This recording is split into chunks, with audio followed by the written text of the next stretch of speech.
నమస్తే. This is Radhakrishna. Welcome to వాల్గా news. ప్రస్తుతం ఏపీలో పరిణామాలైతే ఒక క్లారిటీ వచ్చేసింది. రేపటి రోజున అక్కడ ఎన్డీఏ కూటమి సర్కార్ అయితే కొలువుదీరబోతోంది. మరీ ముఖ్యంగా అక్కడ చంద్రబాబు, అలాగే పవన్ ఎలాంటి కీ రోల్ పోషించబోతున్నారు? కేంద్రంలో ఉన్నటువంటి మోదీ సర్కార్ ఇప్పుడు కొలువుదీరబోతుందా? అంటే అక్కడ కూడా ఒక మ్యాజిక్ ఫిగర్ కూడా అందుకోలేనటువంటి పరిస్థితి కనిపిస్తుంది. ఎందుకంటే కూటమి సభ్యుల సంఖ్యతోటి అక్కడ గవర్నమెంట్ ఫార్మ్ చేసే అవకాశాలు ఎన్డీఏ కూటమికి ఇప్పుడు అంటే బీజేపీకి ఉన్న వచ్చిన రోజులైతే కనిపిస్తున్నాయి. సో, ఈ క్రమంలో ఇప్పుడు ఢిల్లీలో కూడా పరిణామాలు చకచకా సాగిపోతున్నాయి. సో, ఈ క్రమంలో ఏపీలో పరిస్థితి ఎలా ఉండబోతుంది? 11 సీట్లకి ఇన్ని సంక్షేమ పథకాలు ప్రవేశపెట్టి 11 సీట్లకే పరిమితం చేసేశారు ప్రజలు వైఎస్ జగన్మోహన్ రెడ్డిని. ఈ 5 ఏళ్ళు ఆయన పరిస్థితి ఎలా ఉండబోతుంది? మరోవైపు కడప ఎంపీగా మూడో స్థానానికి పరిమితమైపోయినటువంటి షర్మిల విషయానికొస్తే గనక అక్కడ ఆవిడ పరిస్థితి ఇక ముందు ఎలా ఉండబోతోంది? దీనికి సంబంధించి లోతైన విశ్లేషణ జరపడానికి ప్రముఖ రాజకీయ విశ్లేషకులు, అలాగే మాజీ హోంమంత్రి వర్యులు, అలాగే మాజీ రవాణా శాఖ మంత్రి వర్యులు ఎంవి మైసూరారెడ్డి గారు ప్రస్తుతం మనకు అందుబాటులో ఉన్నారు. ఆయన వాల్యుబుల్ టైంలో మనకు కొంచెం సమయం కేటాయించారు. ఆయన అడిగి లోతైన విశ్లేషణ చేద్దాం. నమస్తే మైసూరారెడ్డి గారు. మీరు ఏదైతే గతంలో మనం 1 వీక్ ఆర్ 10 డేస్ బిఫోర్ మీరు ఏదైతే మాకు ఇంటర్వ్యూ ఇచ్చారో దానికి తగ్గట్టుగా ఎగ్జాక్ట్ పోల్స్ అదే వచ్చాయి, అవే రిజల్ట్స్ సాక్షాత్కరించాయి.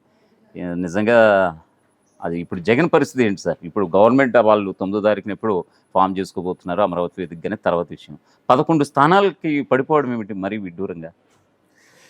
అంటే నేను మొన్న కూడా చెప్పాను, ఆయన సంక్షేమ పథకాల మీద ఆధారపడి నేను ప్రజలకు సంక్షేమ పథకాలు ఇస్తున్నారు కదా సార్, నాకు ఓట్లు వేస్తారని నిన్న స్టేట్మెంట్ ఇచ్చిన దాంట్లో కూడా అవ్వలేమైనారు తాతలు ఏమైనారని మాట కూడా మాట్లాడినారు. అంటే ఈ సంక్షేమ పథకాల వల్ల పూర్తిగా ఒరిగిపోతుందని నేను మొన్న చెప్పాను. అదే జరిగింది. ఎందుకంటే వాళ్ళకు కూడా తెలిసిపోయినాయి ఇప్పుడు ఏమి మా డబ్బు మాకు ఇస్తున్నారు, సొంత డబ్బు ఏం కాదు. సొంత డబ్బు అయితే అది దాతృత్వం కిందికి వస్తుంది. తీసుకున్న దాత మనిషికి అభిమానంతో ఉంటాడు, దాతృత్వం చేసిన మనిషి కదా. ఇది నా డబ్బే నాకు ఇస్తాను అనేది. అందులోనూ దేశంలో ఎక్కడా లేని విధంగా హయ్యెస్ట్ రేట్లు ఉన్నాయి డీజిల్ పెట్రోలు సార్. ఇప్పుడు ఈ డీజిల్ పెట్రోల్ వాడని వ్యక్తే లేరు. రెండోది,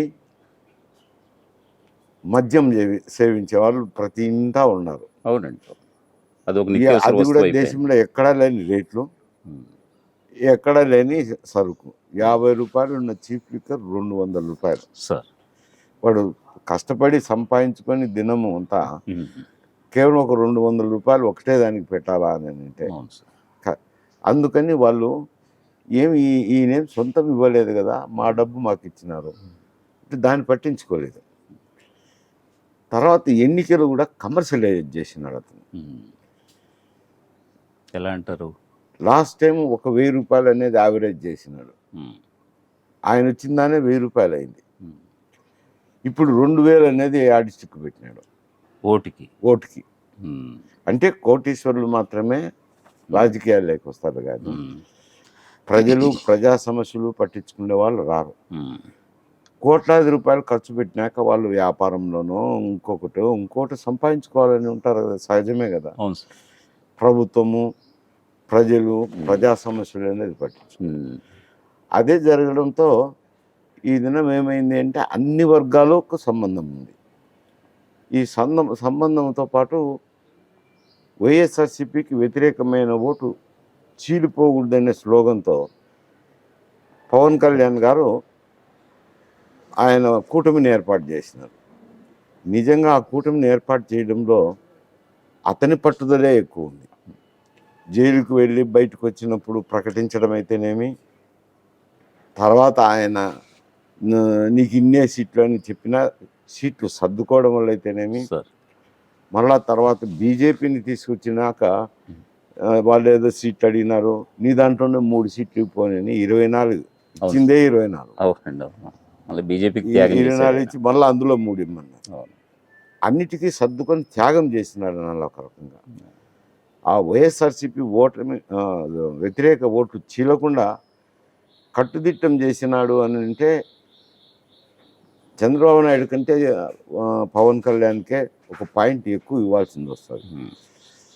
ఆ కూటమి ఏర్పాటు వల్లనే ఈ దినం ఈ రిజల్ట్ ఈ విధంగా రావడము, భారీ మెజారిటీలో రావటము, ఆయన 11 సీట్లకే పరిమితం కావడము అని అంటే అందులో ఆయన త్యాగం అయితేనేమి, ఎఫర్ట్ అయితేనేమి రెండు ఉన్నాయి. ఇవి భవిష్యత్ తరాల్లో ఉండే వాళ్ళు కూడా ఆలోచన చేసుకోవాలి. పరిపాలించే వాళ్ళు ఏది సంక్షేమము, అభివృద్ధి, పరిపాలన అనేటివి ఇవి సమపాలలో చూసుకోవాల్సిన అవసరం ఉందా అనేది గుర్తించితే మంచిది. మరొక వైపు అండి, మోదీ మన్ననలు పూర్తిగా ఉన్నటువంటి పవన్ కళ్యాణ్కి ఇటు రాష్ట్రంలో కావచ్చు, అటు కేంద్రంలో కావచ్చు 21 మంది ఎమ్మెల్యేలను గెలిపించుకున్నారు ఆయన. మరొక 2 ఎంపీ సీట్లు కూడా గెలుపొందడం జరిగింది. ఎలా ఉండబోతుందండి? ఇప్పుడు ఎన్డీఏ కూడా బీజేపీకి పూర్తి స్థాయి ఒక వాళ్ళకు కూడా పెద్ద సంఖ్య రాలేదు. అంటే కూటమి సభ్యుల సంఖ్యతో కలిపి గవర్నమెంట్ ఫామ్ చేయాల్సిన పరిస్థితి వచ్చింది. అంటే 2014లో కావచ్చు, 2019 మాదిరిగా 2024లో మోదీకి ఆ పరిస్థితి లేదు. సో ఎలా ఉండబోతుందని పవన్కి? మోదీ మన్ననలు పూర్తిగా ఉన్నాయి కదా అంటే ఈ కూటమికి కూటమికి మొత్తం మీద. అంటే ఒక్కరిని చూడలేం కదా, అవునండి, ఒక అవును. వ్యక్తిని చూడలేం కదా. పవన్ గురించి ఏంటంటే బీజేపీని ఎన్డీఏ కూటమికి అంటే తెలుగుదేశం కూటమికి దగ్గర చేయటం అయితేనేమి, ఎన్డీఏ కూటమిలో భాగస్వాములు కావటంలో అయితేనేమి అవును సార్. అతని పాత్ర కీలకమైందే, ఎవ్వరు కాదని లేని నగ్న సత్యం. నగ్న సార్. అటువంటి వ్యక్తికి ప్రాధాన్యత ఉండనే ఉంటుంది. ఇక్కడ కేంద్రంలో ప్రభుత్వం ఏర్పడినప్పుడు అవును సార్. ప్రాధాన్యత ఉంటుంది. అవును సార్. అది వ్యక్తిగతమైన అవునండి. సమస్య. ఇంకా పోతే మొత్తం మీద ఎన్డీఏ బీజేపీ తన సొంత మెజారిటీ రాలేదు, కావాల్సిన ఆ ఫిగర్ రాలేదు. కూటమి మీద ఆధారపడాల్సిన అవసరం వచ్చింది. ఇటు ఆంధ్రాలో అయితే ఎన్డీఏ కూటమికి వచ్చిన 16 సీట్లు అయితేనేమి, సార్ అటు నితీష్ ఆయన కూడా ఎన్డీఏ కూటమిలో చేరినాడు కాబట్టి ఆయనకు వచ్చిన సీట్ల మీద ఆధారపడే అక్కడ ప్రభుత్వం ఏర్పడిపోతుంది. ఏర్పడినప్పుడు రాజకీయ ప్రాధాన్యతనైతే ఇవ్వాల్సింది ఉంటుంది. ఈ ఇచ్చినప్పుడు కొందరు అంటున్నారు కండిషన్స్ ఉంటాయా అని. అంటే కండిషన్స్ అంటే ఇది కూటమి ఎన్నికలకు ముందర ఏర్పడింది. ఎన్నికల్లో బీజేపీ నుంచి వాళ్ళకి ఎంత ఓటు శాతం పెరిగింది అని అంటే అది నేనైతే నమ్మటం లేదు. బీజేపీ వల్ల ఓటు శాతం పెరిగింది, గెలిచింది. కాకపోతే పవన్ కళ్యాణ్ వల్ల ఓటమి శాతం పెరిగింది. ఎందుకంటే ఇక్కడ కాపులైతేనేమి, కాపు సామాజిక వర్గం అయితేనేమి, తూర్పు కాపులు అయితేనేమి, రాయలసీమలో బలిజ సామాజిక వర్గం అయితేనేమి, వీళ్ళంతా చాలా ఐకమత్యంగా గట్టిగా తెలుగుదేశం అభ్యర్థులకు పనిచేసినారు, జనసేన అభ్యర్థులకు పనిచేసినారు, బీజేపీ అభ్యర్థులకు కూడా ఏమన్నా ఒకరు అలా ఉంటే కూడా పనిచేసినారు. ఓకే. ఓట్లు పెరగకపోయినా పోల్ మేనేజ్మెంట్లో సక్సెస్ అయ్యారు. వీళ్ళకు ఉపయోగపడింది. బీజేపీతో పొత్తు పెట్టుకోవడం వీళ్ళకు ఉపయోగపడింది. ఎందుకంటే ఇక్కడ ప్రభుత్వం ఉంది. ఇప్పుడు ప్రభుత్వంలో కూడా ఎన్నికల కమిషన్ ఏదో 3 వ్యక్తులు ఉంటారు. వాళ్ళు ఎంత నిష్పక్షపాతంగా ఉండినా వ్యవహరించినా ఇక్కడ పోల్ యంత్రాంగము సహకరించాల్సింది ఉంటుంది. అది స్టేట్ అడ్మినిస్ట్రేషన్ కిందనే ఉన్నది కదా. గత 5 సంవత్సరాలుగా రాష్ట్ర ప్రభుత్వం ఆధీనంలో ఉన్నది. ఈ నెల 2 మాసాల్లో వాళ్ళ ఆధీనంలో అయిపోతారు. మళ్ళా 2 మాసాలు అయిపోతేనే మళ్ళీ స్టేట్ అడ్మినిస్ట్రేషన్లోకి రావాలి. అవును సార్. కాబట్టి వాళ్ళ కంట్రోల్ ఉంటుంది. కాబట్టి కాస్త కూస్త ప్రభుత్వంలో ఉన్న పెద్దల యొక్క ఆదేశాలను వాళ్ళు ఆచరించక తప్పదు. అవును సార్. ఆచరించినప్పుడు నిష్పక్షపాతంగా ఎన్నికలు జరగవు. అందుకని వీళ్ళు ఇక్కడ బీజేపీతో అలయన్స్ పెట్టుకునే దానివల్ల ఎన్నికల కమిషను నిష్పక్షపాతంగా వ్యవహరించే దానికోసం వ్యవహరించాల్సిన అవసరం ఏర్పడింది. ఎందుకంటే మార్చడం కానీ మార్పులు చేర్పులు ఇవన్నీ జరిగినాయి కదా చాలా.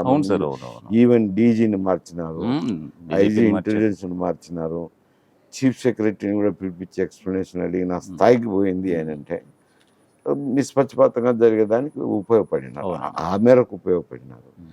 ఇప్పుడు కండిషన్స్ మనం మాట్లాడుతుండే అక్కడికి వస్తే, సార్ ఎందుకంటే ప్రజల వద్దకు వెళ్ళేసరికి కూటమిగా ఏర్పడిపోయి కూటమికి ఓట్లేయండి అని ప్రజలను అడిగినారు. కూటమికి ప్రజలు తీర్పు ఇచ్చేసినారు. ఇవ్వడం కూడా ల్యాండ్ స్లైడ్ విక్టరీ ఇచ్చిన తర్వాత ఇప్పుడు పోయి అక్కడికి వెళ్ళి కండిషన్స్ పెడితే అది అంత సౌమ్యంగా కనపడదు, మంచిగా కనపడదు. సార్ వీరి కొద్దీ వాళ్ళు జనసేన తెలుగుదేశం కూటమి ఏర్పడి 16 సీట్లు వచ్చింది, వాళ్ళు బీజేపీ పొత్తు లేకుండా ఉండింటే అప్పుడైతే వాళ్ళ షరతులు అవి పెడితే అది సౌమ్యంగా కనపడుతుంది. ఇప్పుడు షరతులు పెడితే సౌమ్యంగా కనపడదు. కాకపోతే ఏదన్నా బార్గైనింగ్ ఇంతమంది మంత్రులు అవి ఇవి అడగచ్చు ఇప్పుడు ప్రస్తుతానికి. మళ్ళీ సమయంలో ఏదైనా రాష్ట్రానికి కొంత వనరుల గురించి అడిగేదానికి అవకాశం ఉంటుంది. వనరులు అంటే గ్రాంట్స్ విషయంలో కానీ, స్కీమ్స్ విషయంలో కానీ, పన్నుల వాటా విషయంలో ఏం అడిగేదానికి లేదు. అది ఎందుకంటే పన్నులు అనేది అవి గాడ్గిల్ ఫార్ములా ప్రకారం ఫైనాన్స్ కమిషన్ ఇస్తుంది కాబట్టి ఆ ఫార్ములా ప్రకారం వస్తుంది. దాంట్లో ప్రభుత్వ ప్రమేయం ఉండదు. ప్రభుత్వం కూడా ఏం చేయలేదు, కేంద్ర ప్రభుత్వం కూడా. ఈ గ్రాంట్స్ ఇచ్చేటప్పుడు కొంచెం వాళ్ళకు అనుకూలమైన రాష్ట్రాలకు ఎక్కువ గ్రాంట్ ఇవ్వచ్చు. స్కీమ్స్ ఇస్తా అంటారు కదా, పథకాలు, ఆ పథకాల్లో కూడా కొంచెం ఎక్కువ ఇవ్వచ్చు. అటువంటి కార్యక్రమాలు నెరవేర్చుకునేదానికి సరిపోతుంది. సార్ మరొకటి, ఇప్పుడు ఆల్రెడీ వీళ్ళ అవసరం వాళ్ళకి కంప్లీట్గా వచ్చినటువంటి పరిస్థితి. అక్కడ ల్యాండ్ స్లైడ్ విక్టరీ లేదు ప్రధాని మోదీకి. కరెక్ట్. సో ఈ క్రమంలో కూటమి సభ్యులంతా కూడా మద్దతు పలకాల్సిన పరిస్థితి, ఆవశ్యకత ఖచ్చితంగా ఏర్పడింది. సో ఖచ్చితంగా రాష్ట్రానికి సంబంధించి పోలవరం, మరొక వైపు అమరావతి రాజధాని, సో ఖచ్చితంగా అంటే ప్రత్యేక హోదా మీద గలమెత్తకపోవడం అనేది ఒక చాప కింద నీరులా అది సాగుతుందో లేదో ఎవరికి అంతుపట్టిన విషయం. ప్రజలు కూడా వదిలేశారని అంటే కనుక వదిలేసినట్టుగా అనిపిస్తుంది నాకైతే. ఖచ్చితంగా అమరావతి రాజధాని విషయంలో కాస్తో కూస్తో కేంద్రం నుంచి సపోర్ట్ అయితే ఉండాలి. మరోవైపు పోలవరం నిర్మాణ విషయంలో కావచ్చు, చంద్రబాబు చేసిన మొట్టమొదటి తప్పు అనేది కూడా మొన్నటి వరకు వైఎస్ఆర్సీపీ అది ఆరోపించింది. అది కేంద్ర ప్రభుత్వానికి సంబంధించినటువంటి నిర్మాణం మీరు తీసుకుని నాశనం చేసేసారు, పోను వాళ్ళనే చేశారంటే చేయలేదు. సో ఆ రెండు పూర్తయ్యే అవకాశాలు ఉందా? అంటే పోలవరం విషయానికి వస్తే సార్, పోలవరంలో డబ్బులు పూర్తి ఫైనాన్స్ చేయాల్సిన బాధ్యత కేంద్ర ప్రభుత్వాన్ని. ఎందుకంటే నేషనల్ ప్రాజెక్ట్గా తీసుకున్నారు. విభజన చట్టంలో కూడా కేంద్ర ప్రభుత్వమే తీసుకుంటుంది అని చెప్తున్నారు. కేంద్ర ప్రభుత్వ ప్రాజెక్టుగా తీసుకుంటుంది అని హామీ ఇచ్చినారు కాబట్టి, బిల్లులో పెట్టినారు కాబట్టి వాళ్ళు ఫైనాన్స్ చేయాలి. ఫైనాన్స్ చేసిన తర్వాత నిర్మాణము కేంద్ర ప్రభుత్వమైనా కాంట్రాక్టర్కి ఇవ్వాల్సిందే, ఏదో ఒక కాంట్రాక్టర్. రాష్ట్ర ప్రభుత్వమైనా ఏదో కాంట్రాక్టర్కి ఇవ్వాల్సిందే. అయితే ఏమొస్తుంది ఇక్కడ సమస్య అని అంటే, ఈ రాష్ట్ర ప్రభుత్వం తీసుకునే దానివల్ల ఎవరైతే వర్క్ చేస్తారో వాళ్ళు వర్క్ బిల్లు పెట్టినప్పుడు ఫైనాన్స్ నిధులు విడుదల చేయాల్సింది ఉంటుంది. అవును సార్. విడుదల చేసినాక రీఇంబర్స్మెంట్ గవర్నమెంట్ ఆఫ్ ఇండియా అని అడగాల్సింది ఉంటుంది. అది రీఇంబర్స్మెంట్ ఒక నెల అటో ఇటో ఇస్తాను. అవి దానివల్ల పెద్ద సమస్య ఉత్పన్నమైందని నేను అనుకోవటం. అంటే కంప్లీట్ చేసే అవకాశాలు ఉన్నాయంటారా ఈ 5 years?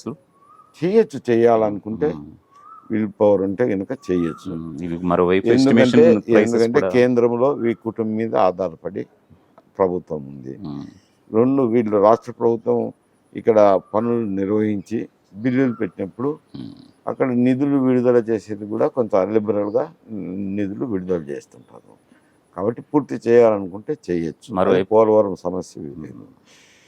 అమరావతికి వాళ్ళు సాయం చేసేది ఏముంది నాకు అర్థం కాలేదు.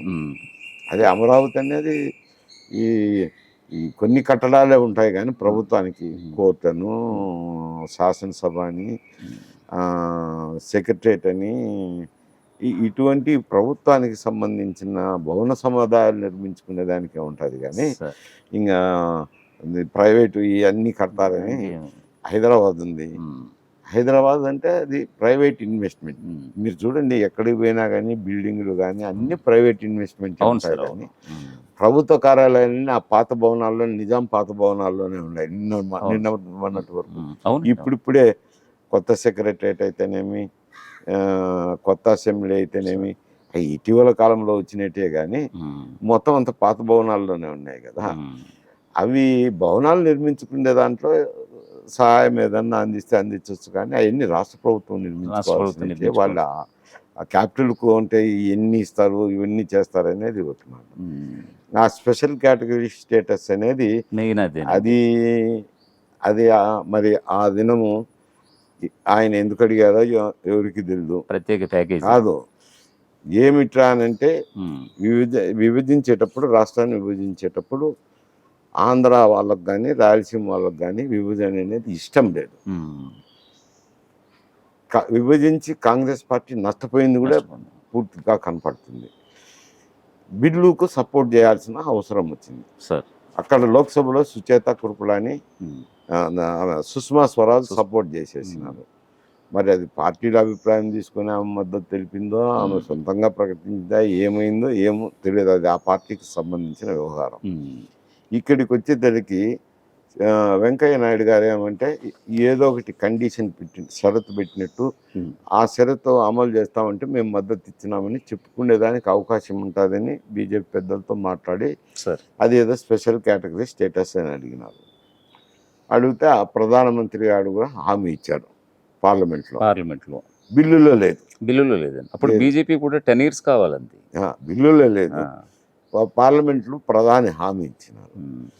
చాలా మందిని చెప్పినాం ఇది ఏదో సపోర్ట్ చేసేదానికి చేసింది, ఇది అయ్యేది కాదు పోయేది కాదు. మీరు అందరికీ తెలుసు, మాకు తెలుసు. నేను అప్పుడు రాజ్యసభ మెంబర్గా ఉన్నారు, తెలుసు. అంతో ఇంతో అనుభవం ఉంది కాబట్టి ఈ స్పెషల్ కేటగిరీ స్టేటస్ అనేది గతంలో ఏమి అంటే ఇంకా ఈ చిన్న చిన్న రాష్ట్రాలు ఉన్నాయి మనకు. అవునండి. ఇటు సైడ్ పాకిస్తాన్ ఉంది, ఒక పక్క చైనా ఉంది, మరో పక్క బంగ్లాదేశ్ బర్మా ఉన్నాయి. ఇవన్నీ ఇతర దేశాలు. అవునండి. ఆ దేశాలను ఆనుకొని ఉన్న ప్రాంతాలన్నీ చిన్న చిన్న రాష్ట్రాలు. అవి వాటికి తాయిలాలుగా ఈ స్పెషల్ కేటగిరీ డబ్బు ఇస్తారు. వాళ్ళకేమి 200 కోట్లు 200 కోట్లు అయితే ఆ స్పెషల్ కేటగిరీ స్టేటస్ లో పెద్ద డబ్బు ఆ రాష్ట్రాలకు. ఇక్కడ ఇది వచ్చేసరికి ఇది పెద్ద రాష్ట్రం పైగా పక్క దేశం అంటే ఏమీ లేదు, పక్క దేశం అంటూ లేదు, అన్ని రాష్ట్రాలే ఉంది. ఇది వచ్చేది కాదు పోయేది కాదు, ఇదేదో ఊరికి అడిగిందేలే అని తెలుసు. మళ్ళీ దాని మీద ఇక్కడ వచ్చి నువ్వు అడగలేదే. ఎన్డీఏ అధికారంలో ఉన్నప్పుడు చంద్రబాబు నాయుడు ఉన్నంతకాలము జగన్మోహన్ రెడ్డి గారు మీరు ఎన్డీఏలో ఉన్నారు, మీరు ఎందుకు అడగలే స్పెషల్ కేటగిరీ స్టేటస్? సార్ మీరు ఓపెన్ గా చెప్పేసేయండి. ప్రత్యేక హోదా విషయంలో ఆల్రెడీ ఇది అయ్యే పని కాదన్నటువంటి తెలిసినటువంటి ఆ రోజుల్లో మీకు ఖచ్చితంగా ఆ రోజుల్లో ఉన్నటువంటి NDA government, UPA government, NDA UPA నిజంగా ప్రజలు మోసం చేశా ఈ విషయంలో? అంటే అల్టిమేట్ గా నష్టపోయింది ఏపీఏ కదా. మోసము అని నేను అనలేను. ఆయన ఏదో రాష్ట్రం బాగుంటుందేమో ఈ కేటగిరీ స్టేటస్ వస్తే అని ఆయన అడిగినారు. అంటే ఇది అయ్యే పని కాదండి సార్. అది ముందు ప్రతిపాదన పెట్టి ప్రభుత్వంలో క్యాబినెట్లో చర్చించుకొని దాంట్లో ఉండే మత డబ్బులు విశ్లేషణ చేసి ఉంటే అది వేరు సమస్య. మోసము గీసం అనేది మీరు చెప్పే అభిప్రాయం వస్తుంది. ఈయన ఉన్న పొలాన్ని లేచి మీరు స్పెషల్ కేటగిరీ స్టేటస్ ఇస్తే మేము మద్దతు ఇస్తామంటే అది మేము ఇచ్చేదానికి సంసిద్ధమే అని మన్మోహన్ సింగ్ గారు ప్రధానమంత్రిగా ఆయన చెప్పేసినారు. అది అక్కడికక్కడ జరిగింది, మాటల ద్వారానే అయిపోయింది, అక్కడికక్కడ జరిగింది, బిల్లులో లేదు. అది చర్చించుకునే అవకాశం కూడా లేదు. కాబట్టి అది నేను మోసమని లేను, దాని పర్యవసానం అది అయిపోయింది. అయిపోయిన తర్వాత వీళ్ళు తెలిసి కూడా చంద్రబాబు నాయుడు ఎన్డీఏతో ఉంటే మీరు స్పెషల్ కేటగిరీ స్టేటస్ తేలేదని వీళ్ళు విమర్శించడం, ఆయన అలయన్స్లో ఉన్నప్పుడు వీళ్ళు విమర్శించడం జరగడమే సరిపోయింది. అది వచ్చేది కాదు సచ్చేది కాదు.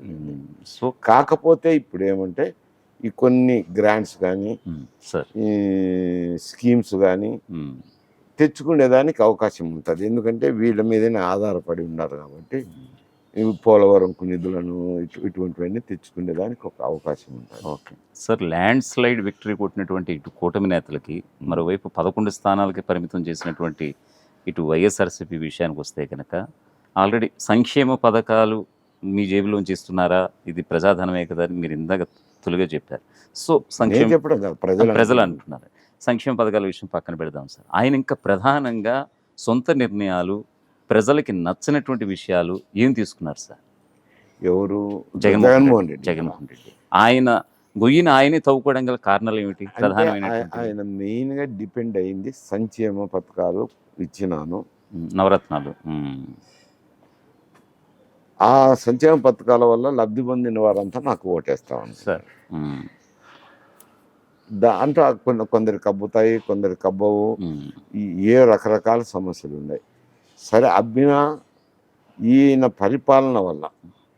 పరిపాలన వైఫల్యం వల్ల, అత్యాశ వల్ల ఏమీ దీని పరిణామాలన్నీ ఆలోచన చేయకుండా ఆదాయం డీజిల్ రేట్లు పెట్రోల్ రేట్లు అధికంగా చేయటం అయితేనేమి, లిక్కర్లో అయితే అధికంగా రేట్లు పెట్టడం. సార్ డీజిల్ పెట్రోల్ రేట్లు రాష్ట్ర ప్రభుత్వ పరిధిలో కేవలం వ్యాట్ మాత్రమే వేస్తాయి అనుకుంటే అంటే అది ₹3 లీటర్కి ఎంత సరే ఉంటుంది? సార్, నేను ఇంటర్నేషనల్ రేట్లు బ్యారెల్ రూపంలో కొన్న ఇంటర్నేషనల్గా బ్రెంట్ ప్రైస్ అంటారు. ఓకే అండి. కొన్న తర్వాత కస్టమ్స్ డ్యూటీ ఒకటి కేంద్ర ప్రభుత్వం వేస్తుంది, దిగుమతి ఎగుమతి సుంకాలు. తర్వాత ఈ ఎక్సైజ్ డ్యూటీ అని ఒకటి పెట్టి ఈయన అప్పుడు కరోనా వచ్చినప్పుడు ఎక్సైజ్ డ్యూటీ పెట్టి ఆ ఎక్సైజ్ డ్యూటీ చేయకుండా పర్మనెంట్ చేసేసినాడు. యాక్చువల్గా అయితే ఇక్కడ ఇప్పుడు డీజిల్ రేట్ తీసుకుంటే 50 నుంచి 60 రూపాయలు తీయచ్చు.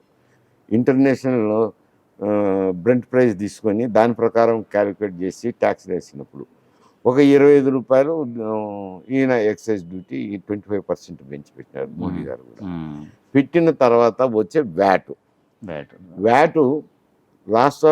కొన్ని రాష్ట్రాల్లో మీకు గుర్తుంటుంది, కర్ణాటక, కొన్ని రాష్ట్రాలు అయితే వాళ్ళ వ్యాట్ తగ్గించుకుంటే 4-5 రూపాయలు ప్రభుత్వానికి అనుకూలంగా డీజిల్ పెట్రోల్ రేట్లు తగ్గాయి సార్. ఇతర రాష్ట్రాల్లో కొన్ని రాష్ట్రాలు ఎవరైతే ఆ నిర్ణయం తీసుకున్నారు, ఈయన వ్యాట్ తగ్గించలేదు, అట్లే పెట్టినారు. అది ఎక్కువ వ్యాట్ దేశంలో ఎక్కడ కూడా డీజిల్ మీద పెట్రోల్ మీద ఇంత వ్యాట్ వేస్తున్న రాష్ట్రం ఇంకొకటి లేదు. చేసిన దానివల్ల ఏమవుతాయంటే నిత్యావసర వస్తువుల ధరల మీద కూడా విపరీతమైన ప్రభావం పడుతుంది. మనిషి ఇప్పుడు ప్రతి ఒక్కరికి వాహనాలు ఉన్నాయి, రవాణా మార్గం అది కాస్ట్లీ అయింది. ఈ నిత్యావసర వస్తువుల ధరలు కూడా రవాణా చేయటం వల్ల పెరిగిపోయినాయి. అదొక దెబ్బ తగిలింది. ఈ డ్రింక్ ఇంట్లో ఎవరొకరు తాగే వాళ్ళు ఉన్న అత్యధిక ధరలు ఉన్న వల్ల వాళ్ళు సంపాదించిందంతా దీనికి పోయింది. వాడి ఖర్చు చేతి నుంచి పడింది. ఈయన ఇచ్చిన డబ్బు ఆ డీజిల్కు ఆ లిక్కర్కే సరిపోయింది. మళ్ళా సొంతం జీవనం చేసి కష్టపడితే కానీ జీవనోపాధి జరగని పరిస్థితి ఉంది. అటువంటి పరిస్థితులు ఉన్నప్పుడు ఎవరికైనా విసుగు వస్తుంది కదా, ఈయన ఏంది సాయం చేసింది ఏంది, మాకు వచ్చింది ఏంది, మాకు ఒరిగింది ఏమిటి అని అల్టిమేట్గా చూస్తారు కదా వాళ్ళు. అవును సార్, అవును. అది చూసినప్పుడు అదొకటి కాలేదు. సరే ఈ విధంగా ఉంటే ఇతర పనులు ఉంటాయి కదా, పరిపాలన అనేది.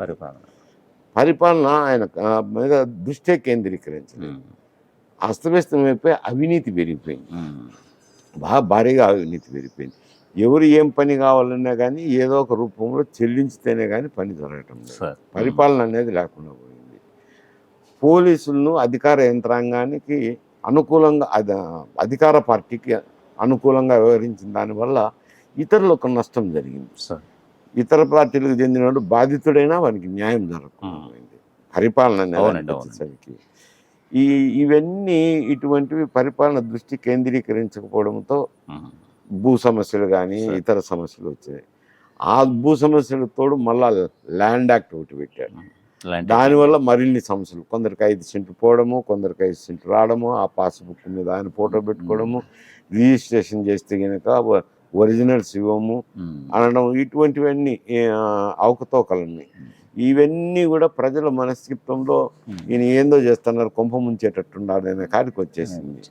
ఈ పరిపాలన లేక అభివృద్ధి కార్యక్రమాలు, కనీసం రోడ్లకు మట్టి పోసే పరిస్థితి కూడా లేదు. కొందరికైతే ఆ స్కూల్ బిల్డింగ్లు కట్టించినా, ఇవి చేసినా గ్రామ సచివాలయాలు కట్టించినా అని గొప్పగా చెప్పుకుంటున్నారు. ఆ గ్రామ సచివాలయం కట్టిన వాళ్ళు నెత్తి నోరు కొట్టుకొని ఊరంతా చెప్పుకుంటున్నారు, గ్రామ సచివాలయం కట్టినా, నేను వడ్డీకి తెచ్చుకుంటే నాకు నష్టం వచ్చాను, నేను కొంప ముంచుకొని పోతే ఈయన నమ్ముకొని వాడు ఊరంతా తిట్టి పెట్టింటాడు. ఈయన అంటే డబ్బులు పెట్టి దానికి చెడ్డ పేరే కదా అది. పని చేసిన తర్వాత డబ్బు ఇవ్వకపోతే వాళ్ళు. ఊర్లో వాళ్ళు కొంతమంది బాధపడతారు కదా, చెడ్డ పేరు వస్తుంది కదా. అట్లా అది జరిగింది. పనులు జరగలేదు. ఇంకా చేసేదానికి నిరుద్యోగులు, ని- ఉద్యోగులు. నిరుద్యోగ యువతకు అదేమి లేదు, ఏదో వాలంటీర్లు ఇచ్చేసినామని కూర్చేసుకున్నారు. ఇంకా అదే వాలంటీర్ల వ్యవస్థ. ఏమైతే పని జరిగింది, ఇరిగేషన్ ప్రాజెక్టులు. ఒక్క ఇరిగేషన్ ప్రాజెక్టు మీద తట్టెడు మట్టి తీసిన దాఖలాలు లేవు. ఇంకా ప్రాజెక్టులు లేవు. ఏమన్నా విద్యుత్ శక్తి ఏమన్నా పెంచినాడా అదనంగా అంటే అది లేదు. ఏం అసలు ఏమిటి అభివృద్ధి కార్యక్రమాల మీద, విద్యుత్ రంగం కానీ, నీటిపారుదల రంగం కానీ, రోడ్లు కానీ ఏవి వాటి మీదనే లేదు ధ్యాస. ఇంక మరి ఏమిటి మీద వైద్యం మీద ఇంప్రూవ్ చేసిన అంటారు. ఏమి ఇంప్రూవ్ చేసినారు? అదేమన్నా ఒక డాక్టర్ని సెక్రటరీలో పెడితే అయిపోతుంది. ఇప్పుడు వచ్చే జబ్బులకంతా వాళ్ళ హైదరాబాద్కో నెల్లూరుకో, ఆంధ్ర వాళ్ళకు ఉండేది ఇంక నెల్లూరు, హైదరాబాద్, విజయవాడ 3 చోట్లకు పోవాలా. కార్పొరేట్ ఆసుపత్రికి పోవాలా. ఈయన ఆరోగ్యశ్రీ పెట్టాయని ఆరోగ్యశ్రీ ఒప్పుకుంటాం కానీ మాకు అదనంగా ఇంకొక ₹1,00,000 కడితేనే అని వాళ్ళు సేవలు అందిస్తున్నారు. మనిషి ఏదానికి మనిషి సంతృప్తి పడాలా? నీతో ఆరోగ్యంలో సంతృప్తి పడాలా, రోడ్డు మీద నడుస్తున్నాను సంతృప్తి పడాలా, దేంట్లో సంతృప్తి పడాలా? దేంట్లో సంతృప్తి లేకపోయింది. అందువల్ల ఈ ఫ్రస్ట్రేషన్ వచ్చింది. ఒక విధమైన ఈయన పోతే బాగుండరు, అబ్బా దరిద్రం పోతుంది అనే ఫ్రస్ట్రేషన్తో అటువంటి రిజల్ట్ వచ్చింది. మరోవైపు చెల్లి తల్లి ఎఫెక్ట్ గట్టిగా పడినట్టు ఉంది సార్ జగన్మోహన్ రెడ్డికి. అది ఒక సమస్య. అదే అంటే నేను అది ఇంత ల్యాండ్ స్లైడ్ విక్టరీకి అది ప్రభావం. కడప జిల్లాలో మెజారిటీ సీట్లు అనేది అది కొంచెము మనిషి రెప్యుటేషన్ మీద పడుతుంది. ఎందుకంటే తల్లికి తండ్రికి న్యాయం చేయలేనివాడే మనకేం చేస్తాడనేది ప్రజల్లో. ఎందుకంటే నాయకుడు అనేవాడు ఎప్పుడు కుటుంబంలో సమస్య ఉన్నా కానీ దాన్ని సర్దుబాటు చేసుకొని బాహ్య ప్రపంచానికి తెలియదు. దాన్ని ఏమంటారు, వంశగౌరవం అని అంటుంటారు. వంశగౌరవం టీవీ సీరియళ్లలోనూ సినిమాల్లోనూ చూస్తుంటారు. వంశగౌరవం నిలబెట్టాలి, పరువు నిలబెట్టమని. అది ఏమైందంటే ఇంట్లోనే తల్లి చెల్లి అనే తల్లికి ఇంట్లోనే పరువు నిలపలేనివాడు మన పరువు ఏం నిలబెడతారు అనేది క్యారెక్టర్ రెప్యుటేషన్కి దెబ్బ తగులుతుంది. అదైతే తప్పకుండా తగిలింది. అది ఆ పరిస్థితి అయితే అది కడప జిల్లా వరకు కొంత పని చేసిండొచ్చులేండి. మిగతా చోట్ల అయితే రెప్యుటేషన్కు పెద్ద ఇబ్బంది.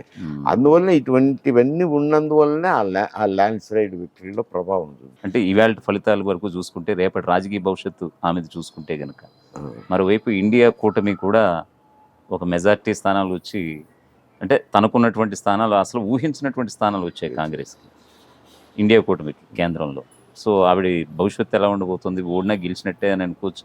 ఎందుకంటే అన్నగారి యొక్క ఓటమిని ఆవిడ ఎంజాయ్ చేస్తూ ఉండొచ్చేమో అనిపిస్తుంది నాకైతే. అని కాదు, ఎందుకంటే కాంగ్రెస్ ఈ ఎన్నికల తర్వాత తుడిచిపెట్టుకుపోతుంది అనేది 100 సీట్లకు వచ్చింది. అంటే బలమైన స్థితిలోనే ఉన్నారు. పార్టీ ఒత్తాసు ఉండదు అనుకునేదానికి అవకాశం లేదు. ఎందుకంటే బలమైన స్థితిలో ఉన్నారు కాబట్టి ఆమె ఇక్కడ ధైర్యంగా పనిచేసేదానికి, ఉత్సాహంగా పనిచేసేదానికి ఒక అవకాశం చిక్కింది నేషనల్ లెవెల్ పాలిటిక్స్. ఇక్కడ కిందికి వచ్చేసరికి ఇంతే పట్టుదలతో ఆమె పనిచేసింది అనుకోండి. నిన్న ఎలక్షన్లో తిరిగింది. అదే పట్టుదలతో 2029 వరకు కంటిన్యూ చేస్తే ఒక ఇబ్బందికర పరిస్థితిని ఎదుర్కోవాల్సింది వస్తుంది. ఎందుకంటే 11 సీట్లకే పరిమితమైనాడు.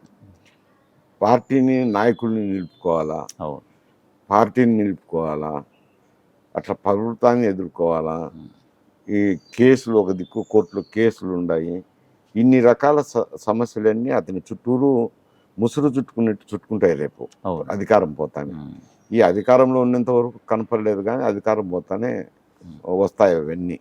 అంటే అధికారం పోయి ఎవరన్నా ఒత్తిడి చేసి హరాస్మెంట్ చేస్తున్నారంటే హరాస్మెంట్ కాదు, కోర్టులో కేసులు ఉన్నాయి. అవును సార్. అవి ముఖ్యమంత్రి కాబట్టి వాయిదా కోరినప్పుడు జడ్జి గారు ఏమనలేరు కదా, సీఎం హోదాలో ఇచ్చారు, పరిపాలన ఇస్తారు ఏదో రెమిషన్. రేపు అనేదానికి లేదు కదా, వాయిదాకు నువ్వు ఖచ్చితంగా హాజరు కావాల్సిందంటే కేసులు స్పీడప్ అవుతాయి కదా. ఖచ్చితంగా బెయిల్ రద్దు ఉంటుందంటారా? బెయిల్ రద్దు అని చెప్పని ఇచ్చినాక రద్దు ఏం చేస్తారు, ఉమ్. కేసులు విచారణ వేగవంతం అవుతుంది కదా ఆ. అన్నాను. అవి ఒక దగ్గర ఏ పొద్దున ఏ కుంభకోణాలు ఉన్నాయో ఏం బయటకు వచ్చి అవి ఒక ముసుగు చుట్టుకుంటాయి, ఉమ్.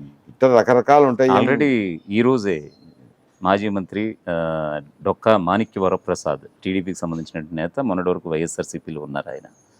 ఏపీలో ఒక ఫోన్ ట్యాపింగ్ వ్యవహారం అనేది ఇక్కడ తెలంగాణ మాదిరి ఆయన వెలుగులోకి తీసుకొచ్చారు. ఒక సంచలన స్టేట్మెంట్స్ కూడా రిలీజ్ చేశారు. అది మీ వరకు వచ్చి చేరిందని అనుకుంటున్నాను. నిండతులేండి ఏం అది ఇవ్వాలి సార్, ఇంకా వాళ్ళ గవర్నమెంట్ ఫామ్ చేయలేదు. కాదని సజ్జల ఆధ్వర్యంలో ఫోన్ ట్యాపింగ్ వ్యవహారం జరిగింది. ఎవరైతే ప్రత్యర్థి పార్టీకి సంబంధించినటువంటి అభ్యర్థులు ఉన్నారో వాళ్ళ యొక్క ఫోన్ ట్యాపింగ్ చేసి వాళ్ళని బెదిరించే కార్యకలాపాలకు పాల్పడ్డారు. మరోవైపు ఎవరైతే పార్టీని వదిలి వెళ్ళే వాళ్ళని కూడా బెదిరించి పార్టీలు ఉండేటట్టు ఎన్ని చేయించారు. జరిగి ఉండదు అని నేను అనుకోను, జరిగి ఉండొచ్చు. ఉమ్. అది అది ఇన్వెస్టిగేషన్ ఆర్డర్ చేస్తారు కదా, ఇటువంటివి ఎన్ని ఉన్నాయో లేండి. ఇదొకటి మీరు ఉదాహరణగా చెప్పారు. ఉమ్. ఇటువంటి ఏమేమి వస్తాయో ఇటువంటి కేసులు, ఇవన్నీ వీటిని సర్దుకోవాలా, పార్టీని నడుపుకోవాలా, నాయకులను నిలుపుకోవాలా, ఇవన్నీ సమస్యలు అన్నీ ఉన్నాయి. కాబట్టి సరే. ఉండినప్పుడు కొంత ఈమెకేమి సీదాగా ఉంది కదా, ఈమె ప్రజల్లోకి వెళ్ళగలిగేదానికి తిరిగేదానికి ఇబ్బందికర పరిస్థితులు ఏం లేవు, ఆమెకు అటువంటి అన్ని సమస్యలు లేవు. కూడగట్టుకున్నప్పుడు ఉండే సమస్య ఏమిట్రా అంటే, ఈ విభజన చేసినప్పుడు కాంగ్రెస్ పార్టీ కిలబడిపోయింది అక్కడ. అవునండి. నామరూపాలు లేకుండా పోయింది. అవును సార్. వాళ్ళ ట్రెడిషనల్ ఓట్ బ్యాంక్ అయితే అట్నే ఉన్నాయి. అలాగే ఉంది. ఎస్సీస్ అయితేనేమి, మైనారిటీస్ అయితేనేమి, ఆయన ట్రెడిషనల్ ఓట్ బ్యాంక్. అలాగే. ఆ ఓట్ బ్యాంక్ అంతా ఇంకా కాంగ్రెస్ పార్టీ కిలపడిపోయే లోపల తెలుగుదేశంకు వ్యతిరేకం కాబట్టి, టీడీపీ అధికారంలో ఉన్నది కాబట్టి వాళ్ళంతా వైఎస్ఆర్సీపీకి సపోర్ట్ చేస్తున్నారు. వైఎస్ఆర్సీపీకి ఓట్ బ్యాంక్ అయినారు. రేపు ఈమె ఈ పరిస్థితుల్లో ఈ పార్టీ ఉంటే ఈ ఇబ్బందులు అన్నీ ఉంటాయి. ఈ ఇబ్బందులు పార్టీ నాయకుడు పార్టీ ఉన్నప్పుడు వైఎస్ఆర్సీపీ ఆ ఓటు షిఫ్ట్ అయ్యే ప్రమాదం ఉంది ఎక్కడికి? కాంగ్రెస్కి. కాంగ్రెస్కి. షర్మిల ఆధ్వర్యంలో షర్మిల గట్టిగా అయితే పట్టుదలతో కార్యక్రమాలు, పార్టీ కార్యక్రమాలు చేపట్టినప్పుడు ఆమెకు ఎలాంటి ఒడిదుడుకులు లేవు కదా. కాకపోతే కొంచెం గట్టి మనసు చేసుకొని పోరాటం చేయాలి. సో ఈ క్రమంలో వైఎస్ షర్మిల, కడప ఎంపీగా ఓడిపోయినటువంటి షర్మిలకి ఖచ్చితంగా రాజకీయంగా కూడా నిలదొక్కోవాలంటే కాంగ్రెస్ రేపటి రోజున ఆమెకు ఏమన్నా రాజ్యసభ ఇచ్చే అవకాశాలు ఉన్నాయంటారా? చేయాలి. కేంద్రంలో ఉన్న పార్టీ అధిష్టానం అంటే రాజ్యసభ ఇవ్వాలా, ఆమెను బాగా తిప్పేదే సౌకర్యం కల్పించాలా. ఆమె తిరిగి పట్టుదలగా పనిచేసిందంటే రేపు పొద్దున ఈ ప్రమాదం అయితే ఉంది. ఈ ప్రమాదం వల్ల కాంగ్రెస్ పార్టీ బలపడుతుంది, వైఎస్ఆర్సీపీ దెబ్బతింటుంది. అప్పుడు ఫైట్ కాంగ్రెస్ కూటమికి అవుతుంది. అయితే ప్రజల దృష్టి కూడా అట్నే ఉంటుంది. అందువల్ల ఇతనికి నష్టం జరిగే పరిస్థితి ఉంది అని అంటాను. సార్, మీరు ప్రధానంగా రాయలసీమలో మీరు చెప్పింది నేను ఇంకా మర్చిపోలేదు. ఆ రోజు రాయలసీమలో కూటమికి బలంగా మెజారిటీ సీట్లు వచ్చే అవకాశం ఉంది అని అన్నారు. ఏ ఊహతో అన్నారు సార్? అది నిజమైపోయింది. అసలు ఎవరు ఊహించినటువంటి విక్టరీ అనేది. చాలా మంది రాయలసీమ అంటే వైఎస్ఆర్సీపీకి పెద్ద కంచుకోట అలా అని విన్నటువంటి సందర్భం. కడప, కర్నూలు క్లీన్ స్వీప్ చేసేసారు 2019లో. ఇప్పుడు అటువంటి పరిస్థితి లేదు. కర్నూలు ఒక్క స్థానం కూడా వచ్చినటువంటి పరిస్థితి అయితే లేదు. ఇప్పుడు రాయలసీమ ఆయన కంచుకోట కానే కాదు వైఎస్ఆర్సీపీకి. అది ఏం సంబంధం లేని సమస్య. సార్, ఆయన రాయలసీమకి ఏం చేసినారో చెప్పండి ఇంతవరకు. క్యాపిటల్ విషయమే తీసుకుందాం. ఈయన వస్తే ఈయనక మనకు ఏదో ఒకటి చేస్తాడులే, చంద్రబాబు నాయుడు అక్కడ ఎత్తపోయినారులే, ఈయన ఏదో చేస్తారనుకుంటున్నాను. అడ్మినిస్ట్రేటివ్ క్యాపిటల్ తీసుకుపోయి వైజాగ్లో పెట్టుకున్నా. ఈయన న్యాయ రాజధానిని నల్లకోట్లు ఇచ్చినాడు, అది చేయకపోయా. సరే, ఇరిగేషన్ ప్రాజెక్టులన్నా పూర్తి చేసినాడా అని అంటే, జలాశయాల్లో వచ్చి నీళ్లు ఉన్నాయి, పంట పొలాలకు నీరు పెట్టేదానికి లేదు, కాలువలు తీయలేదు. ఇంకా కాకపోతే ఒక జలాశయంలో అయితే వాళ్ళ సిమెంట్ ఫ్యాక్టరీకి నీళ్లు కొట్టుకుంటున్నాడు. ఏం దౌర్భాగ్యం చూడండి. కరువు ప్రాంతంలో నీళ్ళ కోసం ఉద్యమాలు చేసి కష్టపడిన ప్రాంతం ఆ గడ్డ. అటువంటి గడ్డలో కాలువలు తీస్తే కనుక పంటలు పండుతాయి. అవి తీయకుండా దాన్ని అట్లే పెట్టి ఆ నీళ్ళన్నీ ఎత్తుకుపోయి వాళ్ళ ఫ్యాక్టరీకి వాడుకుంటున్నారు. అంటే ఎట్లా కనపడుతుంది అది ప్రజలకు? చేసే పనులు అంట. అవునండి. ఒక్క ప్రాజెక్టు పని చేయలేడు. క్యాపిటల్ విషయంలో అట్నే చేశారు. ఇంక ఏం అదనంగా ఏం చేసినాడు? ఇది నేను రాయలసీమ వాసిని, రాయలసీమ నాది అని చెప్పడానికి ఇంక ఊరికేదో కడపలో పుడతానే రాయలసీమ వాసి కాదు కదా. అట్లా తీసుకుంటే చంద్రబాబు నాయుడు కూడా రాయలసీమ వాసే కదా. అంటే ఇద్దరు ఆయన అవునండి, అవును. చిత్తూరులో పుట్టినాడు, ఈయన కడపలో అవునండి, అవును. పుట్టినాడు. కానీ ఇద్దరు ఏం చేయలేదు అనుకో రాయలసీమ. మరి రాయలసీమను ఎట్లా క్లెయిమ్ చేసుకుంటారు? ఎవరైనా అనేదానికి కూడా రాయలసీమ ఆయన పెట్టుబడి అనేదానికి కూడా అవకాశం లేదు. నార్త్ కోస్టల్ ఆంధ్రలో ఏ విధంగా ప్రజలు సంక్షేమ పథకాలు ఆడ అబ్బితే ఈడ అబ్బినాయి, ఈడ లేకపోతే ఆడ లేదు. ఆడన్న ప్రజల్లో ఏం అభిప్రాయాలు ఉన్నాయో ఈడ ఏ అభిప్రాయాలు ఉన్నాయి. అభివృద్ధి పట్ల అయితేనేం, పరిపాలన పట్ల అయితేనేం, ఇతర కార్యక్రమాల పట్ల అయితేనేం, కోస్టల్ ఆంధ్రాలో ఏముంటాయో ఇక్కడ కూడా అయ్యే అభిప్రాయాలు ఉన్నాయి. అదే రియాక్షన్ వచ్చింది. వేరే వచ్చేదానికి లేదు. అక్కడ ఎన్ని ఓట్లు వచ్చింటాయో ఇక్కడ అన్ని ఓట్లు వస్తాయి. అదే రియాక్షన్ ఉంది. ఆయన స్పెషల్గా రాయలసీమకు చేసింటే రాయలసీమ ఇటు వచ్చిందని మీరు అడిగినా నేను జవాబు చెప్పాలి. చెప్పడానికి కూడా ఏం లేదు. శూన్యం అంట. తండ్రిని తనయుడిని దగ్గరుండి చూశారు. ఆ రోజు కాంగ్రెస్లో వైఎస్ఆర్ని చూశారు, ఆ తర్వాత వైఎస్ఆర్సీపీలో జగన్మోహన్ రెడ్డిని చూశారు. ఎవరి పరిపాలనకి మీరు అంటే ఏది బెస్ట్, ఎవరు బెస్ట్ అంటే మీరు ఏం చెప్తారు? అతని శైలి అతనిది, ఇతని శైలి అంటే ఇతని. ఇద్దరులో ఎవరు బెస్ట్ సార్? బెస్ట్ ఏమి చెప్తాను కానీ ఏ మీ ఉన్నాయి మాటల్లో. ఎందుకు నేను మాట్లాడడం బెస్ట్ అంటే మైసూరారెడ్డి గారి మాటల్లో కొంచెం తెలుసుకోవాలని, అంత మించి ఏం లేదు. ఇద్దరులో ఎవరు బెస్ట్ మీకు పుస్తకం అనిపించింది? రాయాలండి ఆ బెస్ట్ గురించి. ఒక ఆయన అయితే పాపం దివికే గారు మనకు తెలిసిందే, వైఎస్ఆర్. ఏదో పోయినారు, ఇంకెందుకు దాన్ని. సో ఇద్దరు కాదంటారా? నేను ఆ మాట అనడం ఎందుకు ఆ రామాయణమో నిన్న. Okay okay. సో మరొకటి వైఎస్ఆర్సీపీకి సంబంధించి 4 ఎంపీ స్థానాలు ఇచ్చారు. ఆ 4 ఎంపీ స్థానాల పరిధిలో ఉన్నటువంటి అసెంబ్లీ స్థానాలు కూడా చతికిలు పడిపోయినటువంటి పరిస్థితి. ఏంటి అక్కడ ఎంపీలు ఎందుకు గెలిపించారు, ఎందుకు అసెంబ్లీ పరంగా తొక్కేశారు అక్కడ ప్రజలు? ఇప్పుడు ఎందుకు ఓటు వేయలేదు అక్కడ వైఎస్ఆర్సీపీ ఎమ్మెల్యేలకి? ఇప్పుడు గెలిచిన స్థానాలు అయితే అవినాష్ రెడ్డి కడప, మిథున్ రెడ్డి. అక్కడే పులివెందుల్లో 60,000 రావడము. రెండోది షర్మిల గారికి ఏమైందంటే ఇన్ఫ్రాస్ట్రక్చర్ లేదు. ఆమెకు ప్రతి శాసనసభలో ఉన్నొకరిని ఎమ్మెల్యే నిలిపింది, కానీ వాళ్ళు ఎమ్మెల్యే స్థాయి తగ్గ నాయకులు కాదు. వాళ్ళు ఓటర్ను చైతన్యవంతులు చేయడం కానీ, ఓటర్కు ఏదో 10 రూపాయల డబ్బులు ఖర్చు పెట్టడం కానీ, వాళ్ళని ఓటింగ్కి తీసుకురావడం కానీ అవన్నీ చేసే స్థాయి లేని వ్యక్తి. తర్వాత లేకపోవడం, తెలుగుదేశం ఓటు తెలుగుదేశం వాళ్ళకి వేసినారు, వేరే వాళ్ళకి వేయాలి. గాలి ఉంది కదా, దానివల్ల వాళ్ళకి వేసినారు. అవును. వేయటంతో ఈమెకు ఏదో 1,00,000 ఓట్లతో వచ్చింది. అది ఒక సీటు ఆ విధంగా గెలిచినారు కడప వైఎస్ఆర్. ఇక్కడ బీజేపీకి ఇచ్చినారు రాజంపేట. బీజేపీకి ఇస్తే అక్కడ మైనారిటీ ఓట్లు ఉన్నాయని ముందే చెప్పాను. కిరణ్ కుమార్ దగ్గర 3 లక్షల ఓట్లు ఉన్నాయి, అందులో కమలం గుర్తు. కాబట్టి అదే అతనికి అడ్వాంటేజ్. దానివల్ల ఇంకా 2 ఇతర కారణాలు. అదే రాజంపేటలో చాలా నియోజకవర్గాల్లో మైనార్టీలు ఉన్నారు కదా, మరి ఎందుకు అక్కడ గెలవలేనటువంటి పరిస్థితి ఏర్పడింది? అదే మైనార్టీలు కూటమికి ఎందుకు కొట్టారు? అవి సైకిల్ గుర్తులు కదా. సైకిల్ గుర్తులు అంటారు. సైకిల్ గుర్తులు వాళ్ళకు ఏదో సంబంధాలు ఉంటాయి. సో క్రాస్ ఓటింగ్ పడిందని అనుకోవచ్చా? అంటే కొంత మైనారిటీ ఓటు పడి ఉంటుంది. వాళ్ళు గెలిచేదానికి ఇబ్బంది లేకుండా ఉంటుంది, ఈయన ఓడిపోయేదానికి. సార్ ఇంకా నెక్స్ట్ ఇది రెండోది, వాళ్ళు తెలుగుదేశం కేసినోడు మళ్ళీ కమలం గుర్తుకు వేయాల. ఆడ క్రాస్ ఓటింగ్ ఇన్ని రకాల సమస్యలు ఉన్నాయి. ఇంకోటి అరకు ఒకటి ఐ థింక్ అనుకుంటా ఎస్టీ సీటు, అది నాకైతే ఐడియా లేదు. సో ఆ 4 సీట్లు అనేవి యాదృచ్ఛికంగా వచ్చాయని అనుకోవాలి అంతే. సార్ నెక్స్ట్ సూపర్ 6 మేనిఫెస్టో అని ఈయన ఒకటి చంద్రబాబు గారు తీసుకొచ్చారు, ఒక కూటమి ఉమ్మడి మేనిఫెస్టో. నిజంగా అది అమలు పరిచయలా ఉందంటారా? ఎందుకంటే ఆయన ఎక్కడ కూడా హామీలు అమలుపరచని ఒక వ్యక్తిగా చరిత్ర పుటల్లోకి ఎక్కారు చంద్రబాబు. అంటే 1-2 లేండి, అప్పుడు రుణమాఫీది ఒకటి పెట్టి మాట్లాడాం కాదు. ఇప్పుడు ఎందుకంటే ఈ పార్టీల్లో ఈ ప్రజల యొక్క జీవన విధానాన్ని పెంపుదల చేయాలా, సంస్కరణలు చేయాలనే విధానంలో ఆలోచన చేయడం లేదు సంక్షేమ కార్యక్రమం. ఎందుకంటే పన్ను అందరూ సమానంగా కట్టినప్పుడు పేదవానికి బరువు అవుతుంది కాబట్టి వానికి ఊతం ఇవ్వాలని సంక్షేమ కార్యక్రమాలు అనేవి వచ్చినాయి. ఆ దృష్టితో చూడకుండా ఓట్ల కోసమని సంక్షేమ పథకాలు పెడుతున్నారు. ఆ ఒక్క పార్టీ కాదు, అన్ని పార్టీలు అంతేనండి, మొత్తం అన్ని పార్టీలు ఓట్ల కోసం పెడుతున్నారు. ఓట్ల కోసం పెట్టినప్పుడు ఎంతమంది ఇక్కడ రెవెన్యూ ఎంత వస్తుంది అని చూసుకుంటున్నారా లేదా అనేది ఒక అనుమానం. ఐప్యాక్ అని నవరత్నాలని చెప్పినారు. మరి ఐప్యాక్ వాళ్ళకి ఎంతవరకు రెవెన్యూ వస్తుందని తెలిసిందా అనేది నాకు అనుమానమే. అవునండి, అవును. ఎందుకంటే జగన్మోహన్ రెడ్డి 7 లక్షల కోట్ల రూపాయలు అప్పులు చేసినారంట అవునండి, అవును. సంక్షేమం.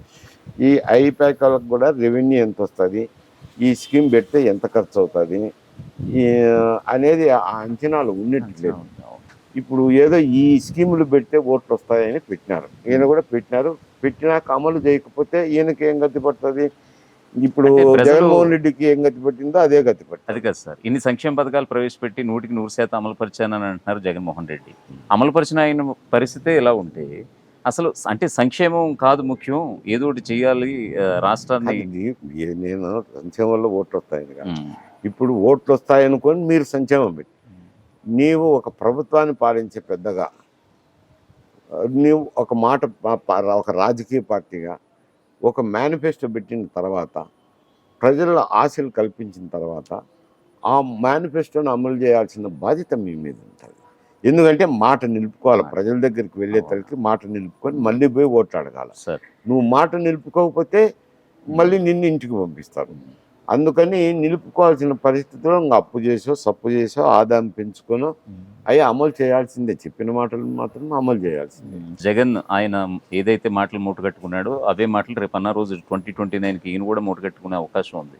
ఎందుకంటే నూతన రాష్ట్రం ఎలాంటి రెవెన్యూ జనరేట్ నూతన రాష్ట్రం అంటారు. ఏం నూతన రాష్ట్రం లేదు. ఎవరో తెలియని వాళ్ళు మాట్లాడేది. అంతే అంటారా? ఆ రాష్ట్రంలో వచ్చే ఆదాయం ఆ రాష్ట్రంలో వస్తుంది. ఇంతకుముందు అయితే 2 రాష్ట్రాలకు కలిపితే ఇప్పుడు ఇక్కడ నేను చెప్పేది 3 సంవత్సరాల కింద సార్ ఇక్కడ 1,00,000 కోట్ల ఆదాయం వస్తే అక్కడ 1,10,000 కోట్ల ఆదాయం వస్తుంది. ఆదాయాలు ఏం లేదండి. ఎవరు అప్పుడు చెప్పింది ఇది సర్ప్లస్ బడ్జెట్, అది డెఫిసిట్ బడ్జెట్ అని అవన్నీ ఊరికి ప్రచారాలు. వాళ్ళకు వచ్చే ఆదాయం వాళ్ళకు వస్తుంది, వీళ్ళకి వచ్చే ఆదాయం వస్తుంది. ఆదాయాన్ని చూసుకొని ఖర్చు పెట్టుకోవాలా, ఆదాయ వనరులను పెంచుకోవాలా. ఇప్పుడు ఈయన పథకాలు పెట్టినాడు, కొత్త పథకాలు కూడా చేరుస్తున్నాడు. చేర్చినప్పుడు ఆదాయ వనరులను పెంచుకోవాల్సింది ఉంటుంది. పెంచుకొని ఏదో కుస్తీ బట్టి ఆయన చెప్పిన హామీలు నెరవేరిస్తే పేరు ఉంటుంది, నెరవేర్చకపోతే ఈ ఇబ్బందికర పరిస్థితి ఎదుర్కొంటారు. సార్ ఆయన నిన్న జగన్మోహన్ రెడ్డి ప్రెస్ మీట్ పెడుతూ ఒక బాధాతప్త హృదయంతో ఆయన మాట్లాడిన సందర్భం మనం చూసాం. నిన్న ఆయన మాటల్లో ఒక ఆరోపణ అనుకోవచ్చు, ఖచ్చితంగా అది ఏదైనా ఆరోపణనే నాకు అనిపిస్తుంది. తప్పు ఎక్కడో జరిగింది కానీ మా దగ్గర ఆధారాలు లేవన్నారు ఆయన. మీరు వినే ఉంటారు. ఏంటది? అనుమానాలు ఉన్నాయి, తప్పు ఎక్కడో జరిగింది కానీ దానికి ఆధారాలు లేవని అన్నారు. ఏంటి, ఏమన్నా ఈవీఎంల ట్యాంపరింగ్ ఏమైనా జరిగిందని ఆయన భావిస్తున్నారా? లేకపోతే ఆయన అంత తెలివిపరుడు ఏం కాదులే కానీ లేదండి, ఎందుకన్నారు ఆ మాట? ఈవీఎంలు ట్యాంపర్ చేసేది ఎవరి చేత కాదు. ఎందుకంటే నేను రాజ్యసభ మెంబర్గా ఉన్నప్పుడు ఈ సమస్య వచ్చింది. వచ్చినప్పుడు ఒక వ్యక్తి ఒక ఈవీఎంని తీసుకుపోయి పూనాలో నుంచి తీసి ఇంగ్లాండ్కి పోయి హ్యాక్ చేసినాడు. సార్ హ్యాక్ చేసి ప్రతిపక్ష నాయకులందరికీ, అప్పుడు కాంగ్రెస్ అధికారంలోనే, మిగతా కమ్యూనిస్ట్ నాయకులకు, సోషలిస్ట్ అందరికీ నా క్వార్టర్స్లోనే ప్రజెంటేషన్ ఇచ్చినారు. ఓకే. ఎవరు ఏ మీటర్ నొక్కినా కానీ అన్ని కాంగ్రెస్కే పోతున్నాయి. పోతే ఆమె ఎలక్షన్ కమిషన్ అపాయింట్మెంట్ తీసుకొని ఎలక్షన్ కమిషన్కు చెప్పినారు. అంటే అది ఏదో ఒక మిషన్ ఏదో హ్యాక్ చేసి ఉండొచ్చునండి. ఆ మిషన్ ఎట్టపోయిందో కూడా మేము విచారణ చేయిస్తాము, కానీ ఇది జరిగేదానికి అవకాశం లేదని వాళ్ళ ఎలక్షన్ ప్రొసీజర్ అంతా చెప్పినారు. ఏమి రానంటే ఈవీఎంలు డిఆర్ఓ దగ్గర ఉంటాయి, జిల్లా కేంద్రంలో డిఆర్ఓ దగ్గర. ఆ డిఆర్ఓ కేంద్రం నుంచి శాసనసభ నియోజకవర్గాలకు పంపించాలి.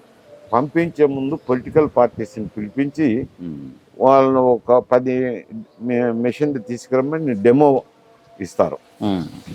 డెమో ఇచ్చినాక, డెమోలో సంతృప్తి పడినాక రాజకీయ పార్టీలు ఆ ఈఎంలు శాసనసభకు పరిధికి పంపిస్తారు. శాసనసభ పరిధికి పోయినప్పుడు అక్కడ కూడా క్యాండిడేట్ ఉంటారు. అక్కడ పోయేతలకి పొలిటికల్ పార్టీ క్యాండిడేట్స్ ఉంటారు. ఆ క్యాండిడేట్స్ ఏజెంట్స్ని రమ్మంటారు.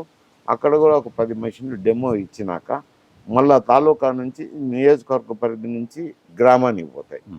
పోలింగ్ బూత్ పోయినప్పుడు ఆ మెషిన్లు ఏజెంట్ ఉంటారు కదా పొలిటికల్ పార్టీ, వాళ్ళని పిలిచి ఒక 100 ఓట్లు డెమో చేసిన తర్వాత మళ్ళీ సీల్ చేసి ఓటింగ్కి పెడతారు. కాబట్టి జరిగేదానికి అవకాశం లేదు. అయినా డబ్ల్యూసీలు ఉండేదానికి వీవీప్యాట్లు పెట్టినారు VVPAT కాబట్టి అది ఉన్నాయి. జరిగేదానికి అవకాశం లేదు.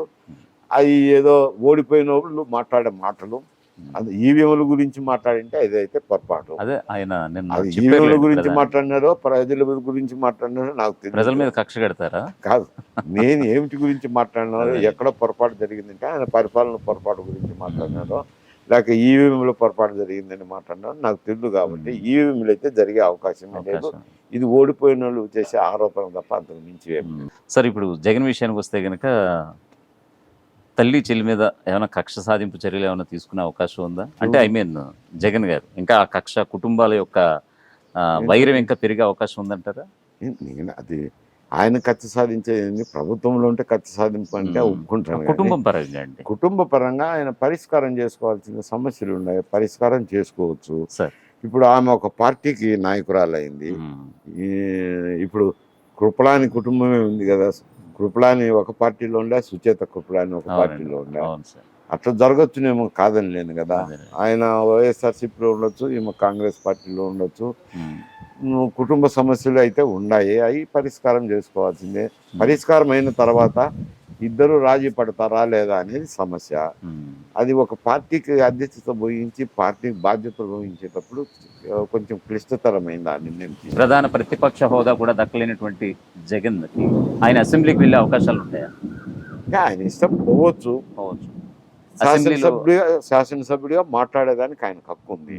ఏం ప్రతిపక్ష నాయకుడు అయితేనే ఆయన మాట్లాడాలని లేదు. ఉంటాయి క్వశ్చన్ అవర్స్లు, క్వశ్చన్ వేసుకోవచ్చు, 304 అడగచ్చు, కాల్ అటెన్షన్లు అడగచ్చు, బిల్లుల్లో డిబేట్లలో పాల్గొనవచ్చు. అంటే ఛాన్స్ ఇస్తారు, పాల్గొనవచ్చు. ఆయనకు ఉత్సాహం ఉందో లేదో మరి. నేను ఇంత మందికి ముఖ్యమంత్రిగా ఒక పార్టీ నాయకుడిగా, లెజిస్లేచర్ పార్టీ నాయకుడిగా ఉండి ఇప్పుడు 11 మందికి నాయకత్వం వహించాలా అంటే నామోసి పడవచ్చు. కొందరైతే పోదాంపా అని ధైర్యంగా పోవచ్చు. మరి అది ఆయనకు సంబంధించిన సొంత విషయం కాబట్టి నేను చెప్పలేను. Okay sir. Anyway thank you so much sir, మీ విలువైన సమయాన్ని మా వాల్గా న్యూస్కి కేటాయించినందుకు థ్యాంక్ యూ సో మచ్.